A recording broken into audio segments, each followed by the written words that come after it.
How to fix the issue of bad image error on Windows 11.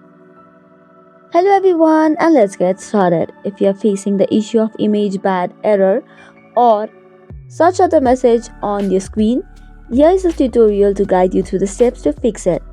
So the very first solution is Run System File Checker. This tool can scan and repair corrupted system files that may be causing the bad image error issue. For this, you have to open the command prompt and run it as administrator.